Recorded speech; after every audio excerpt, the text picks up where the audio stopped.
Hi guys, JT here, and with every Humble Monthly, the question is, what are the games like? Well, here's a bit of information on each game in March 2025's Humble Monthly, to help you decide if it is for you. By using links in the description below, you'll gain access to this bundle.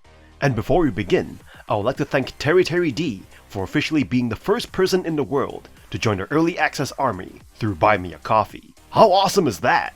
Your support means everything, and I can't thank you enough for believing in what I do. You are a legend. Anyway, let's get into this. And number 1, the featured game of this month, Pacific Drive, a first-person driving survival game where you pilot and upgrade a station wagon to escape a nightmarish exclusion zone. Pacific Drive throws you into a hostile wasteland with nothing but a beat-up 80s station wagon, a garage full of scraps, and a desperate need to survive. The Olympic exclusion zone is packed with anomalies, from magnetized horrors that rip your car apart to storms that can toss you like a toy. Every trip is a gamble, scavenging resources to upgrade your ride while avoiding the deadly forces that want to turn you into roadkill. The heart of the game is your car. It is more than just a ride, it is your lifeline. Every part can wear down, break, or even develop quirks thanks to the zone's strange influence. You'll strap on sci-fi gadgets like wind turbines, resource scanners, and even a force field to keep your car from getting dismantled mid-drive. The customization is deep, and keeping your vehicle running feels just as important as escaping the zone itself. While the driving is intense and rewarding, stepping out to scavenge can feel like a chore after a while. The world is packed with loot, but searching for it can get repetitive, and when everything goes wrong at once, storms, anomalies, and failing parts, it can feel punishing rather than thrilling. Still, Pacific Drive delivers a unique and gripping survival experience. If you love games where you bond with your vehicle while facing impossible odds, this one is a must-drive. This bundle also includes 4 DLCs, featuring more trinkets and decorative items for your car.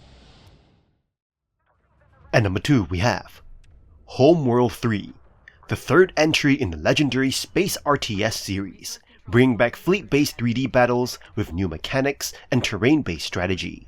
The iconic Hegarian mothership is back, launching you into another deep space odyssey filled with perilous skirmishes and tactical decision-making. The campaign follows Imogen's Jet as she retraces the steps of her missing mentor, but the story is forgettable, with dull cutscenes that interrupt the action.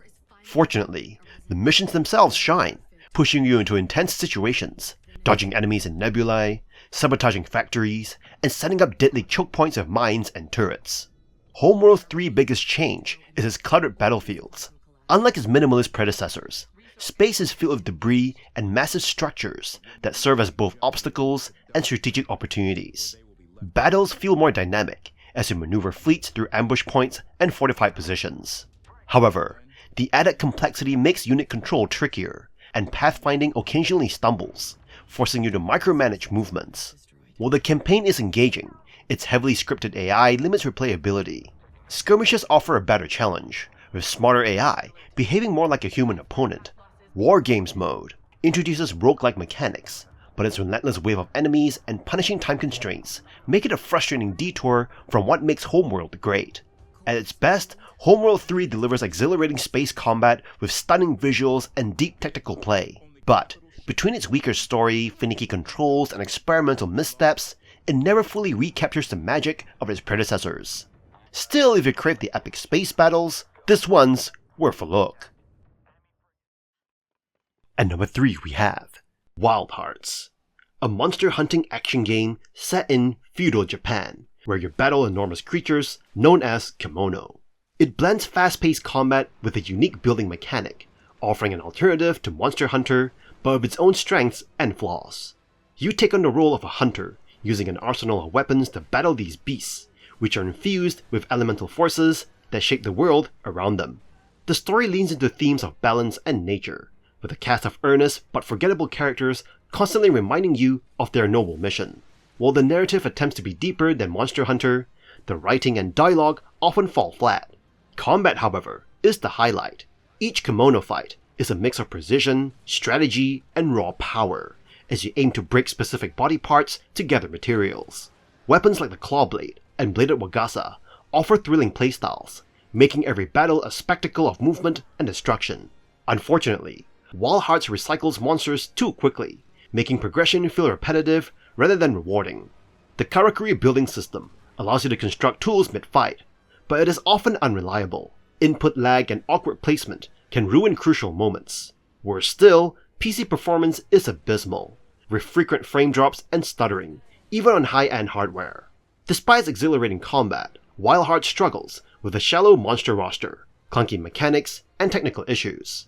If you're craving a fresh take on monster hunting, there's fun to be had, but only if you can endure its many frustrations. Also, just a heads up, you'll be getting an Origin key, not a Steam key. And number 4 we have Tales of Kenzera, Zao, a beautifully crafted but occasionally frustrating platforming adventure that blends Afrofuturist storytelling with fast-paced action. You play as Zao, a young shaman who strikes a deal with Kalunga, the personification of death, to defeat 3 rogue spirits in hopes of reviving his father. This mythological journey weaves themes of grief and acceptance into its narrative, making for a rich emotional experience.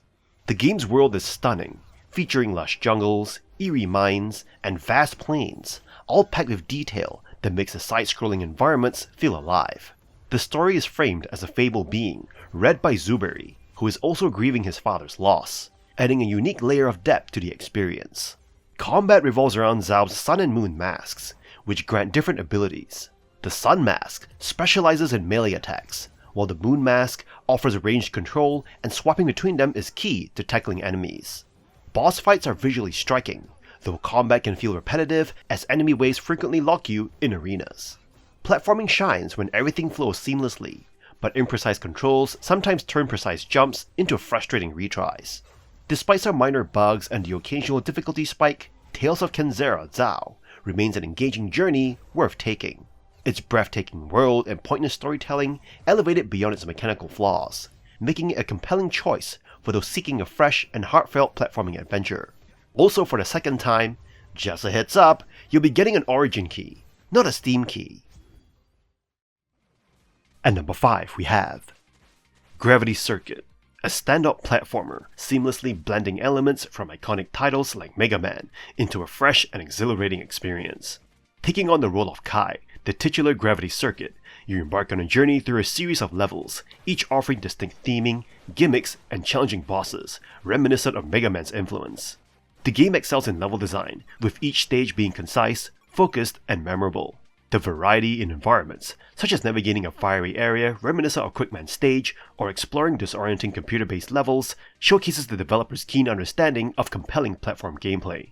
The addition of civilian robots to rescue adds depth, challenging you to explore every nook and cranny. Gravity Circuit's controls are a highlight, offering spot-on responsiveness and a smooth, weighty feel. Kai's diverse moveset, including jumping, wall jumping, sliding, and a versatile grappling hook, adds layers to the gameplay. The grappling hook not only aids in traversal, but serves as a dynamic combat tool, allowing you to attack enemies from a distance and even throw them strategically. The combat system introduces equipable attacks and modifications to Kai's characteristics, providing flexibility and strategic depth. Boss battles shine as hyper-aggressive tests of skill, requiring mastery of Kai's abilities and careful observation of enemy patterns. The absence of attack weaknesses in bosses emphasizes the need for precision execution and adaptability. While the game's story borrows familiar elements from Mega Man lore, it falls short of capitalizing on its potential. The protagonist Kai lacks depth, and the intriguing questions raised by the narrative remains largely unexplored. Gravity Circuit is a highly recommended platformer that doesn't necessarily break new ground, but excels in refining and combining familiar concepts. Its brisk pace, satisfying gameplay, and memorable design make it one of the best platformers of the year. If you're a fan of classic platformers and enjoy tight controls, challenging levels, and engaging boss battles, Gravity Circuit is a must-play. At number 6 we have Sir Whoopass, Immortal Death, a game that seamlessly combines action, adventure, RPG elements, and absurdity into a delightful cocktail. You'll embody the hilariously ill-fated Sir Whoopass, tasked with ending the chaos caused by his own life choices. The mission? Find the legendary villain-beating artifact and defeat the enigmatic Immortal. The game pulsates with fast-paced hack-and-slash combat, offering an array of weapons to battle orcs, trolls, skeletons, and bizarre foes. Leveling up lets you choose weapons with unique fighting styles, perfect for your appetite for over-the-top action. Explore Wildwood, uncovering puzzles, secrets, dungeons, and picturesque vistas. The exploration is joyful, filled with quirky details and surprises. The Jolly Barrel Inn offers a humorous break from combat, where you can refresh, take quests, and immerse in the game's tongue-in-cheek humor. To defeat the chaotic Immortal, you'll reassemble the legendary beating artifact, conveniently scattered into 3 pieces. The journey introduces bizarre characters and scenarios, creating a humorous and absurd narrative. Sir Whoopass' Immortal Death is a satirical masterpiece, poking fun at gaming conventions while delivering an entertaining experience. Its humor shines, promising fits of laughter. With excellent voice-over work, the game maintains its comedic tone, ensuring a surreal and unpredictable journey. In conclusion, it's a refreshing departure from grim gaming. While not for everyone, those embracing its humor will be entertained. If you seek an unconventional, entertaining gaming experience, give Sir Whoopass a go. It might be your next guilty pleasure. At number 7 we have Racine, a deck-building auto-battler set in a dark, mysterious world of vengeful spirits. You play as the Wanderer, a lone protector seeking to restore balance through strategic card-based combat. Battles unfold in real time, as you automatically attack enemies while using cards to boost stats or block damage.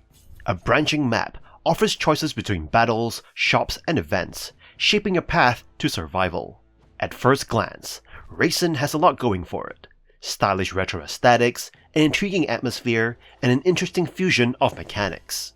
However, it quickly becomes clear that the game struggles to engage you long-term. The tutorial barely scratches the surface, leaving key mechanics unexplained. The difficulty curve feels less like a challenge, and more like an uphill battle, where progression relies more on luck than strategy. The auto-battler nature also slows things down, making each run feel like a slog rather than an exciting experiment in deck synergy. The roguelike meta progression fails to offer meaningful upgrades, requiring excessive grinding for minor benefits. Card variety exists, but the slow unlock system limits your ability to build strong synergies. Bosses hit hard, and without a clear understanding of their attacks, you'll often fall before feeling any real sense of mastery.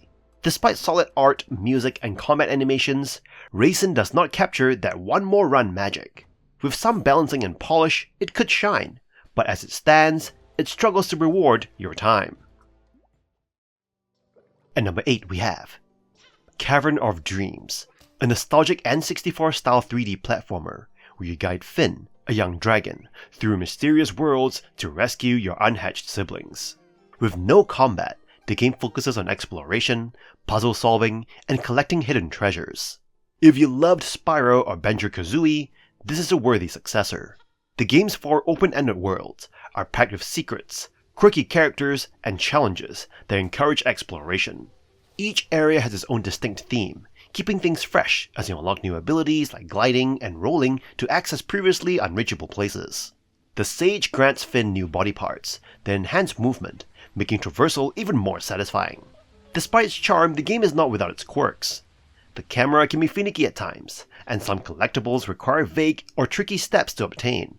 However, these issues are minor compared to the joy of uncovering hidden areas and interacting with the game's whimsical cast. From chatting with a talking tree to assisting a mermaid, the characters add personality to each world. The non-violent approach is refreshing, letting you focus entirely on platforming and discovery. Some sections can get unexpectedly eerie, which might surprise younger players, but the game's heartwarming story and engaging level design make up for it. With a soothing yet adventurous soundtrack that changes dynamically, Cavern of Dreams captures the magic of classic collectathons. If you crave a nostalgic exploration-driven platformer, this is one dream worth diving into. And that's all for this month's Humble Monthly. This month's Humble Monthly is a mixed bag, again, and for Steam Deck users, it's a rough month. Pacific Drive is a win, but the inclusion of multiple origin keys is a deal breaker for many. Add in headliners with sub 50% reviews, and it's no wonder longtime subscribers are tapping out. Sure, there's value if you're into certain picks, but for most, this feels like another letdown. If Humble keeps this up, they might not even have many subs left to disappoint. In any case, I hope you enjoyed today's video, and if this video was helpful, feel free to leave a like and subscribe, and maybe consider unlocking early access to videos by buying the channel a coffee. From the bottom of my heart, thank you for watching, and I'll see you guys in the next video.